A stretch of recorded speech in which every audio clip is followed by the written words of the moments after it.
व्यवसाय में कभी कभी उधार देना या लेना पड़ता है, लेकिन ग्राहक हो या विक्रेता, रखे हिसाब किताब सबका।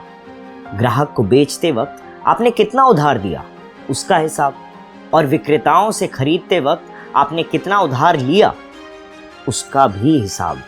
व्यापार करने के लिए समझदारी, दिमाग ये सबसे ज़्यादा होना चाहिए, तभी व्यापार कर सकोगे।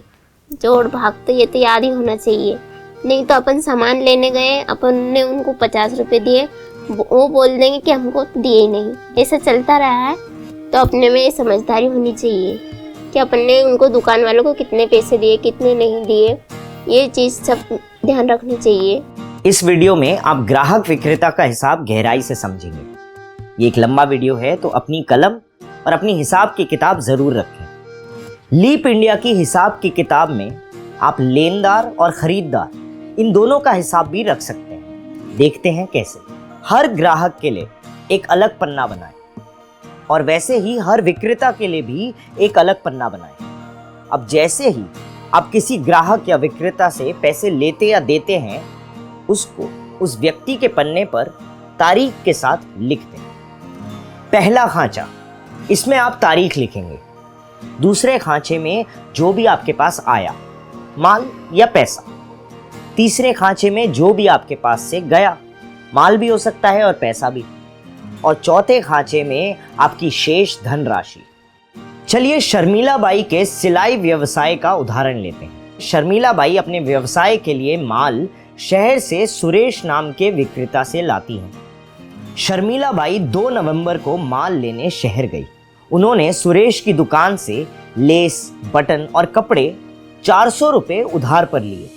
फिर घर आके उन्होंने अपनी हिसाब की किताब में एक सुरेश का अलग पन्ना बनाया। उस पन्ने पर 2 नवंबर की तारीख डालकर दूसरे खांचे, यानी जिसमें पैसा या माल आया, उसमें 400 रुपये लिख दिए। 6 नवंबर को शर्मिला बाई के पास 3 और ब्लाउज का ऑर्डर आया, तो उन्हें और माल की ज़रूरत पड़ी। इसीलिए फिर वो सुरेश से 600 रुपये का माल ले आई। घर आके उन्होंने सुरेश के पन्ने पर 6 नवंबर की तारीख डालकर दूसरे खांचे में 600 रुपये लिख दिए।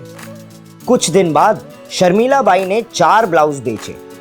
उस आमदनी से 12 नवंबर को उन्होंने सुरेश को 600 रुपये लौटा दिए। इस बार शर्मिला बाई ने सुरेश के पन्ने पर 12 नवंबर की तारीख डाल के तीसरे खांचे, यानी जिसमें से पैसा या माल गया, उसमें 600 रुपये लिख दिए। थोड़े और ब्लाउज बेचने के बाद 16 नवंबर को शर्मिला बाई ने सुरेश को 200 रुपये और लौटा दिए।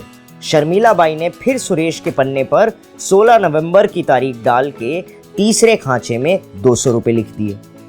महीने के अंत में उन्होंने दूसरे और तीसरे खांचों के अंकों को जोड़ा और सबसे नीचे लिखा, यानी दूसरे खांचे में 400 और 600 मतलब कुल 1000 रुपये हुए। इसी तरह तीसरे खांचे में 600 और 200 मतलब कुल 800 रुपये हुए। अब चौथे खांचे में जिसमें शेष राशि आएगी, वहां उन्होंने 1000 में से 800 घटा के 200 रुपये लिख दिए। इसका मतलब शर्मिला बाई को सुरेश को 200 रुपये और देने। ये हुआ विक्रेता का हिसाब। इसी तरह शर्मिला बाई ने ग्राहक का भी हिसाब रखा। उसकी एक बंधी हुई ग्राहक थी जिसका नाम किरण था। अब किरण के घर में उसके भाई की शादी थी, तो 5 नवंबर को किरण शर्मिला बाई से ब्लाउज सिलवाने आई। अब किरण के पास नकद पैसे नहीं थे, लेकिन क्योंकि वो एक पुरानी ग्राहक थी, शर्मिला बाई ने किरण को उधार पे 300 रुपये में 2 ब्लाउज दिए। शर्मिला बाई ने अपने हिसाब की किताब में एक पन्ना किरण का बनाया। उस पन्ने पर 5 नवंबर की तारीख डालकर तीसरे खांचे, यानी जिसमें से पैसा या माल गया, उसमें 300 रुपये लिख दिए। किरण को ब्लाउज बहुत पसंद आए। उसने अपने परिवार में अपनी बहन और माँ के लिए भी ब्लाउज बनवाने का सोचा। इसलिए 9 नवंबर को फिर से किरण ने शर्मिला बाई से 3 और ब्लाउज 450 रुपये उधार पर लिए। शर्मिला बाई ने किरण के पन्ने पर 9 नवंबर की तारीख डाली और तीसरे खांचे में 450 रुपये लिख दिए।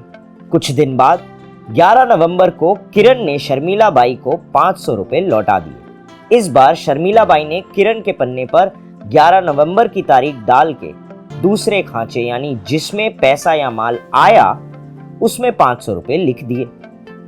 फिर 17 नवंबर को किरण ने शर्मिला बाई को 250 रुपए और लौटा दिए और किरण के पन्ने पर शर्मिला बाई ने 17 नवंबर की तारीख डाल के दूसरे खांचे में 250 रुपए लिख दिए। महीने के अंत में शर्मिला बाई ने दूसरे और तीसरे खांचों के अंकों को जोड़ा और सबसे नीचे लिख दिया, यानी दूसरे खांचे में 500 और 250 मतलब कुल 750 रुपए हुए। इसी तरह तीसरे खांचे में 300 और 450 मतलब कुल 750 रुपए हुए। अब चौथे खांचे में जिसमें शेष राशि आएगी वहां उन्होंने 750 में से 750 घटा के 0 रुपए लिख दिए। इसका मतलब किरण ने सारा पैसा लौटा दिया है और शर्मिला बाई को अब किरण से कुछ नहीं लेना है। अपने को ऐसे नहीं याद रहता तो अपन लिख लेते हैं, पेन कॉपी ले लेते हैं, जैसे कि मैंने लिखा था। वैसे कि मुझे याद तो रहता है लेकिन फिर भी लिखना अच्छा रहता है। टाइम पे अपन किसी से पैसे लेने हैं।